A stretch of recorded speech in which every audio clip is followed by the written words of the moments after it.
치료감호소에서 마약류 환자를 봤기 때문에 처음에 초창기 치료감호 받는 사람들은 마약류에 취해 가지고 정신병적인 상태가 돼서 살인을 하거나 폭력을 행사한 사람들이 많았습니다. 제가 본 사람 중에는 이제 필로폰 중독자가 약에 취해 가지고 정신병이 생겼는데 그것 때문에 피해망상, 관계망상, 환청이 생겨요. 그래서 6개월 뒤에 딸이 있었는데 어느 날 약에 취해서 보니까 그 딸이 자기한테 욕을 하는 거예요. 자세히 보니까 자기 딸이 아니고 헝겊으로 만든 인형으로 보이는 거예요. 그래서 놀랬죠. 집사람이 보고 있다가 이제 마약을 하고 있으니까 잠시 피한다고 애를 얻고 집을 나왔는데 괘씸한 거예요. 자기가 볼 때는 인형인 주제에. 그래서 쫓아가 가지고 길거리에서 그 업고 간 애를 포대기에서 잡아 뽑아 가지고 아스팔트 페다가 2번을 패대기 쳤어요. 그 즉사이 때 동네 사람 나와서 아버지가 자기 딸 죽였다고 난리가 났는데 이 사람이 이해를 못하는 거야. 왜 인형을 갖고 내 딸이라 그랬냐. 그래서 어떻게 했냐면은 그 인형이라는 걸 확인해 주려고 죽은 애 종아리를 물어뜯었어요. 그 사람은 무죄 받았습니다.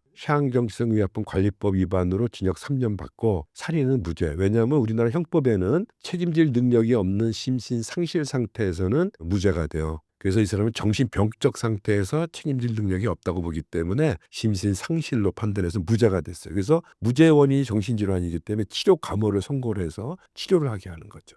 그거를 담당하는 것이 치료감호소, 지금의 국립법무병원이죠. 그래서 제가 3년 동안 치료했던 환자입니다. 또 한 사람은 그런 똑같은 경우로 부인을 살해했고 그 부인 약에 취해서 정신병적 상태가 됐는데 부인 머릿속에 악마가 들어가는 게 보이는 거예요. 큰일 났잖아요. 자기 사랑하는 부인을 살려야 되는데 아무리 끄집어내려고 해도 안 나오니까 어떻게 악마를 때려잡는다고 둔기로 막 머리를 내리쳐가지고 머리가 다 깨져서 부인이 죽었어요. 근데 문제는 쓰러져 있는데 머릿속에서 악마가 안 나오더래요. 어떻게 했을까요? 손가락 집어넣어서 그 악마 끄집어낸다고 막 골을 파헤친 거예요. 끔찍하죠. 이런 일들이 있는 거예요. 얼마 전에 5년 전에죠. 대전에서 20살 먹은 학생인데 대학교 미국의 대학 유학 가기로 결정이 된 상태에서 기분이 좀 이게 모범생인 학생인데 친구가 야 좋은 거야 그러고 LSD를 준 거예요. 뭣도 모르고 그냥 먹었죠. 좋다 그러니까. 또 주니까 또 먹었네. 처음 복용했는데 과다 복용이 됐어요. 그래서 급성 정신병적 상태가 된 거예요. 그래서 우리가 이제 까그라스 신드롬이라는 게 있는데 증상 중에 가족이 진짜가 아니고 누군가가 나를 죽이기 위해서 가족으로 위장해 들어왔다는 유명한 망상이 있어요. 그게 생긴 거예요. 집에 앉아 있는데 이모가 놀랐고 보니까 이모가 진짜가 아니네. 자기를 죽이려고 누가 이모로 위장해 들어온 거야. 무섭잖아요. 그게 보니까 엄마 아빠도 가짜인 거야. 그 사면초가에 몰리니까 자기 도망도 못 가고 그러니까 지가 먼저 보컬 갖고 와서 양소해주고 엄마하고 이모를 20대 칼로 찔러 살해. 단 한 번의 복용으로 이런 일이 일어나요. 그 사람도 무죄 받아가지고 치료감을 받아서 5년 동안 치료를 했습니다. 이제 25살 됐어요. 이런 일들은 비일비재하게 많습니다. 살인사건만 얘기했지만 이것 때문에 폭력사건이나 아주 신문지상에 나오는 많은 사건들이 일어나게 되는 거예요. 그래서 이게 정신병을 만드는 약이에요. 그걸 순간적으로 기분을 좋게 하니까 저는 외줄타기 한다고 얘기를 하거든요. 잘 맡으면 기분이 좋은데 아차 싶으면 정신병이 생기고 그다음에는 이제 한번 정신병이 나타나기 시작하면은 물론 약을 안 하면 금방 좋아지긴 하지만 할 때마다 점점 심해지고 오래가요. 나중에는 고정이 돼 가지고 제 환자의 30%는 고정적인 정신병 환자들이에요. 잘 안 좋아져요. 그것 때문에 많은 사람들이 피해망상, 관계망상 때문에 약에 취해 가지고 도망 다닙니다. 누가 자기를 죽이려고 미행하고 쫓아온다 그러니까. 그걸 일반적으로 쭈라가 왔다. 상태가 왔다. 대구 지방에서는 따라꿈이라기도 그런 말도 쓰고 도망 다니는 거 혼자서. 더 이상 도망갈 곳이 없잖아요. 곧 죽을 것 같으니까 어떻게 해요? 경찰서로 뛰어들어가. 나 좀 살려주세요. 누가 나 죽이려고 그런다고. 혼자 병적 상태에서.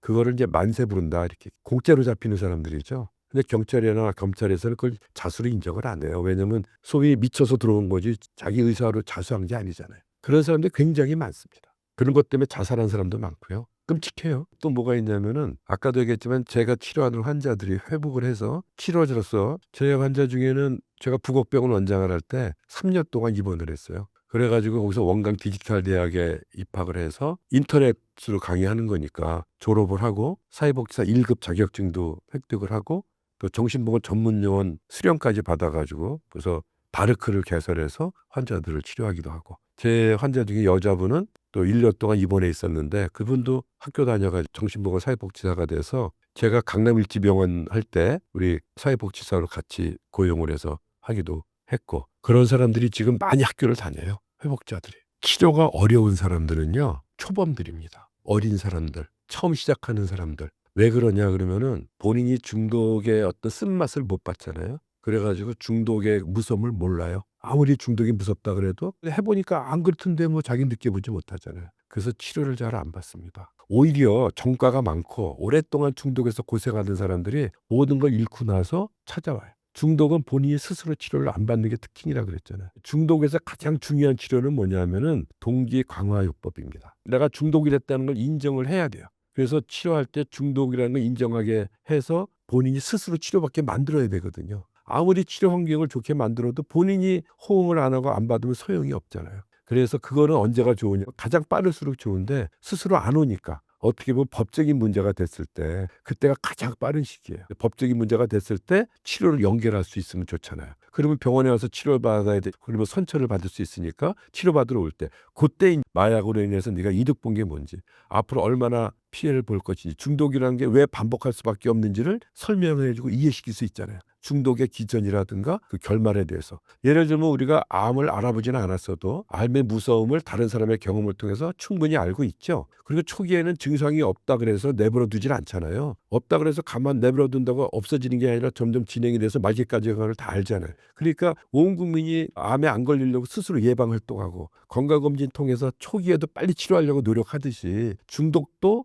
자기가 중독이 심해지기 전에, 중독되기 전에 중독이 왜 한 번만 하면은 반복이 될 수밖에 없는지, 어떤 결말이 오는지를 충분히 이해만 시키면은 스스로 중독의 예방을 할 거예요. 그리고 초기에 있는 사람도 그걸 이해해야 야, 한 번이 진짜 무섭고 지금 내가 치료 안 받으면 점점 끝으로 가는구나 해서 스스로 치료받게 될 거 아닙니까? 그게 가장 좋은 치료법이고 그렇습니다. 이제 그렇게 동기가 된 다음에 본격적인 치료가 시작이 되는 거죠.